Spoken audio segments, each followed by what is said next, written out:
जय सिया राम। मैं आचार्य राजेश श्री राम जन्मभूमि अयोध्या से। प्रिय दर्शकों, न्याय और कर्म के कारक ग्रह शनिदेव 20 जनवरी 2026 से अपने स्वयं के नक्षत्र उत्तराभाद्रपद नक्षत्र पर गोचर करना प्रारंभ कर देंगे। 20 जनवरी के मध्याह्न में लगभग दोपहर में शनिदेव उत्तराभाद्रपद नक्षत्र पर आएंगे और यहाँ पर लगभग 4 महीने गोचर करते हुए 17 मई 2026 को रेवती नक्षत्र पर चले जाएंगे। लगभग 4 महीने शनिदेव अपने ही नक्षत्र उत्तराभाद्रपद नक्षत्र पर गोचर कर रहे हैं। अब इसका क्या परिणाम प्राप्त होगा वृषभ राशि के जातकों के लिए? आप सब जानते हैं वृषभ राशि के जातकों के लिए शनिदेव राजयोग कारक होते हैं, क्योंकि आपके दसम और नवम धर्म कर्माधिपति हो करके लाभ स्थान पे वर्तमान में गोचर भी कर रहे हैं, तो अत्यंत शुभ गोचर होगा शनिदेव का। अब ये जो उत्तराभाद्रपद नक्षत्र है 2 तारों का नक्षत्र है और ऊर्ध्वमुखी नक्षत्र है, अर्थात प्रगति कराने वाला, प्रोग्रेस कराने वाला नक्षत्र है। यदि इस नक्षत्र की विशेषताओं को समझ लिया जाए तो वास्तव में इस नक्षत्र से आप सर्वाधिक लाभ उठा पाएंगे। इस नक्षत्र पर शनिदेव के गोचर का सर्वाधिक लाभ उठा पाएंगे। तो पहले तो ऊर्ध्वमुखी नक्षत्र है, ये विकास कराने वाला नक्षत्र है, 2 तारों का नक्षत्र है ये, और इस नक्षत्र के स्वामी स्वयं हैं और इसके जो अधिदेवता हैं वो अहिर बुधन्य देवता हैं। इसकी जरूरत पड़ेगी, भाई मैं वीडियो में बताऊंगा आपको। तो अहिर बुधन्य इसके अधिदेवता है, जो भगवान शिव, भगवान रुद्र का ही एक रूप है। इस नक्षत्र की जो विशेषता है वह है शिक्षा, ज्ञान, सलाह। शिक्षा, ये प्रबोधन का नक्षत्र है, ज्ञान प्राप्त का नक्षत्र है। कुंडलनी जागरण करने के लिए जो प्रयासरत लोग हैं उनके लिए ये वरदान से कम नहीं, इस नक्षत्र पर शनिदेव का गोचर करना।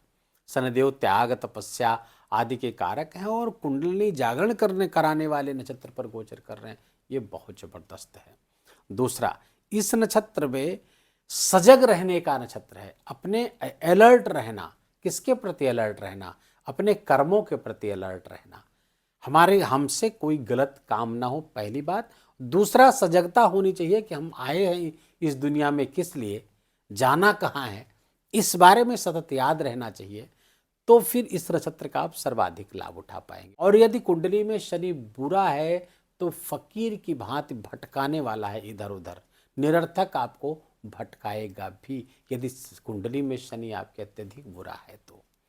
अच्छा, दूसरी बात, इस नक्षत्र में जो काम किए जाएं, वृषभ राशि के जातकों बहुत ध्यान से सुनिए कि इस नक्षत्र में जो काम, ऐसे काम किए जाएं जो दीर्घ काल तक चलने वाले हों या दीर्घ काल तक परिणाम देने वाले, जैसे घर बनाना, नींव रखना, व्यापार शुरू करना, नौकरी शुरू करना। ये ऐसे काम है जो लंबे समय तक करना होता है इसको, और लंबे समय तक इसका परिणाम देता है। तो इस नक्षत्र में ऐसे कार्यों का प्रारंभ करना बहुत शुभ माना गया है। अब आइए, अब ये शिक्षा, ज्ञान, सलाह आदि की राशि है। तो शिक्षा, ज्ञान और सलाह के लिए स्वयं को सजग रखना, जहाँ से आ रही हो, और जहाँ जरूरत हो, जैसे ऐसे लोगों को जरूरत हो जिनको ज्ञान की जरूरत हो, जिनको शिक्षा की जरूरत हो, आपके काउंसलिंग की जरूरत हो, आपके एडवाइस की जरूरत हो, उनको देने में आप संकोच न करें। तो वृषभ राशि के जातकों के लिए इस नक्षत्र पर शनिदेव का गोचर करना किसी वरदान से कम नहीं है, क्योंकि शनिदेव वर्तमान में आपके गोचर कर रहे हैं एकादश स्थान पर, लाभ स्थान पर गोचर कर रहे हैं। कहाँ के स्वामी है? मैंने बताया धर्म और कर्म के स्वामी, धर्म और कर्म के स्वामी होकर लाभ। तो धर्म और कर्म दोनों का संयुक्त लाभ देते हुए दिख रहे हैं। अब कर्म की विशिष्टता, अर्थात जो काम करेंगे वो लाभात्मक होने जाए, अपने नक्षत्र पर जब गोचर करेंगे तो ये बहुत विशिष्ट परिणाम आपको देने वाले हैं। लाभ का और पद प्रतिष्ठा दिलाते हुए दिख रहे हैं। उत्तराभाद्रपद नक्षत्र पर गोचर करते हुए वृषभ राशि के जातकों को किसी संस्था में आपको उच्च पद प्राप्त हो सकता है। प्रमोशन आदि की संभावना को बना करके यहाँ पर प्रमोशन लगभग तय है वृषभ राशि के जातकों को, यदि कुंडली में भी शनि आपके अच्छे हैं तो आप बिल्कुल मानिए कि आपके कर्म की श्रेष्ठता बढ़ रही, कर्म का विस्तार हो रहा है, कर्म के फल से संबंधित जो इच्छा है वो पूर्ति होती हुई दिख रही है। और इसमें धर्म का विशेष साथ मिलता हुआ दिख रहा है, पिता का विशेष साथ मिलता हो रहा, गुरु की शिक्षा का, पिता की शिक्षा का अगर सम्मान करते हैं तो ये बहुत लाभकारी होता हुआ दिख रहा है। बड़ी बड़ी मनोकामनाएं आपकी पूरी करने वाला है शनिदेव का इस उत्तरा भाद्रपद नक्षत्र पर गोचर करना। वृषभ राशि के जातकों के लिए शनिदेव की जो तीसरी दृष्टि है आपके राशि पर आ रही है। राशि पर पढ़ने का मतलब यह है कि आपके व्यक्तित्व में गंभीरता लाएंगे। आप बहुत ही ग्राउंड रूटेड होकर के सोचेंगे, जमीनी सोच आपकी होगी, स्ट्रक्चरल तरीके से काम करेंगे, प्रतिबद्धता के साथ काम करेंगे, दृढ़ता पूर्वक काम करेंगे और परिणाम उसका बहुत जबरदस्त होगा। क्योंकि तीसरी दृष्टि से शनिदेव उत्तरा भाद्रपद नक्षत्र पर गोचर करते हुए वृषभ राशि के जातकों के लिए बहुत शानदार परिणाम आपके व्यक्तित्व के विकास को लेकर के आ रहे हैं। बशर्ते थोड़ा सा योग प्राणायाम का आपको सहारा लेना पड़ेगा। योग और प्राणायाम करें, थोड़ा दिनचर्या अपनी नियमित करिए, थोड़ा सा वॉकिंग वगैरह करेंगे और खासकर बिना जूते चप्पल के किसी घास पर थोड़ी देर 10 मिनट ही चलेंगे तो शनिदेव यहाँ पर बहुत अच्छे परिणाम लेकर के आ रहे हैं। क्योंकि यहाँ पर मित्र दृष्टि है, बहुत अच्छे परिणाम आपके स्वास्थ्य को बेहतर करते हुए दिख रहे हैं। शनिदेव की जो 7वीं दृष्टि है वो आपके शिक्षा संतान के भाव पर पड़ रही है। यहाँ पर राशि है कन्या राशि के स्वामी है बुध और बुध शनिदेव के मित्र हैं। फलतः शनिदेव की ये जो यहाँ पर दृष्टि पड़ेगी अपने नक्षत्र पर गोचर करते हुए बहुत शुभ गोचर है। संतान प्राप्ति भी कराते हैं शनिदेव इस तरह के नक्षत्र से, क्योंकि मनोकामना के स्थान पर है तो संतान प्राप्ति की इच्छा को पूरी करते हुए दिख रहे हैं, पहली बात। दूसरी, शनिदेव यहाँ से आपके शिक्षा का विस्तार, उच्च शिक्षा का विस्तार करते हुए, ग्रेस्पिंग ऑफ नॉलेज को बढ़ाते हुए दिख रहे हैं।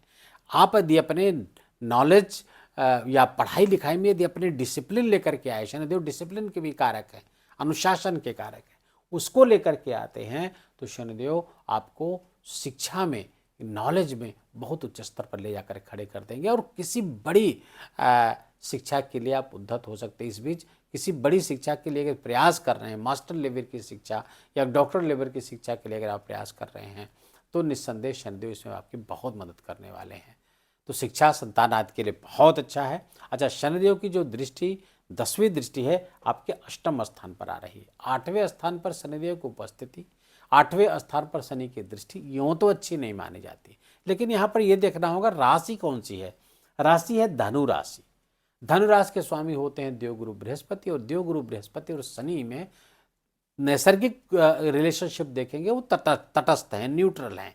लेकिन चूंकि शनिदेव से 3 घर आगे ही देवगुरु बृहस्पति का गोचर हो रहा है और यहाँ पर 2 जून तक रहेंगे तो वर्तमान में तात्कालिक मैत्री हो गई है। तो ये मित्र की राशि पर शनिदेव की दृष्टि ये भी अच्छी हो गई। इस कारण से अचानक से धन लाभ स्थान पर है ना, और अचानक से लाभ कराएंगे। अचानक घटनाएं जो घटेंगी, अचानक से जो अनएक्सपेक्टेड घटनाएं जो घटेंगी वो आपके लिए लाभकारी होंगी, इसमें कहीं कोई दो राय नहीं, पहली बात।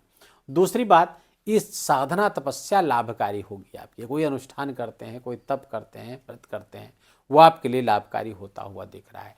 परिवर्तन के लिए बदलाव, सकारात्मक बदलाव यदि आप करते हैं तो ये भी शनिदेव यहाँ पर आपको विशेष मदद करने वाले, ट्रांसफॉर्मेशन के लिए बहुत अच्छे आपकी मदद करेंगे, लाभकारी होगा, जबरदस्त परिणाम आपको देंगे। यहाँ पर शनिदेव इस नक्षत्र पर गोचर करते हुए आपको जहाँ आपको लॉन्ग टर्म की प्लानिंग के लिए संकेत कर रहे हैं, लॉन्ग टर्म की प्लानिंग करिए, जहाँ पर लंबे समय तक काम करिए, लंबे समय तक उसका परिणाम आपको प्राप्त होगा। और उत्तरा भाद्रपद नक्षत्र पर गोचर करते हुए शनिदेव चूंकि अब धीरे धीरे वो रेवती नक्षत्र की तरफ बढ़ेंगे और फिर पुनः कालचक्र की शुरुआत में आ जाएंगे, फिर 1 से शुरू होगा, अश्विनी नक्षत्र से शुरू होगा। तो यहाँ पर शनिदेव पूरे काम निपटाने के मूड में है, क्योंकि अब नया चक्र शुरू होने वाला है कुछ समय बाद, कुछ महीनों बाद उनका, जब रेवती पे आएंगे, रेवती से फिर उत्तरा भाद्रपद नक्षत्र पर आएंगे। जब यहाँ से आगे बढ़ेंगे तो अभी 1.5 वर्ष में सारे काम पूरे करके आपको लिए जाने वाले हैं वृषभ राशि के जातकों के लिए। उपाय इसमें क्या करें? उपाय नक्षत्रों से निकल के आता है। किस नक्षत्र पर गोचर कर रहे हैं? उत्तरा भाद्रपद नक्षत्र पर। अधिदेवता मैंने बताया अहिर बुधन्य हैं, जो भगवान शिव के जो रुद्र शक्ति है, परिवर्तनकारी शक्ति है, उसका एक नाम है अहिर्बुधन्य। उन 11 रुद्रों में से एक है अहिर्बुधन्य। तो अहिर्बुधन्य के नाम के आगे ओम और पीछे नमः लगा करके कम से कम 108 बार यदि आप जाप करते हैं तो शनिदेव की कृपा विशेष रूप से प्राप्त होगी। मंत्र बनेगा ओम अहिर्बुधन्याय नमः। बाकी हनुमान चालीसा का पाठ, सुंदरकांड का पाठ, हनुमान जी का दर्शन, ये तो आपके लिए शुभ है ही है, इसको निरंतर करते रहें। वीडियो को यहीं विराम देंगे। वीडियो अच्छा लगा हो, आपके काम का लगा हो, मेरा बोलना आपका सुनना दोनों सार्थक हुआ हो तो कृपा करके इस वीडियो को लाइक करिएगा, अपनों के साथ शेयर करके उनको भी इसका लाभ दीजिए। कमेंट में जाकर जय सिया राम लिखना बिल्कुल भी मत भूलिए। मेरा विशेष निवेदन, विशेष आग्रह आपसे, चैनल पर नए हैं तो इसको सब्सक्राइब कर लीजिए, बेल आइकन की घंटी दबा लीजिए। प्लीज़ अपना बहुत बहुत ख्याल रखिए। जय जय सिया राम।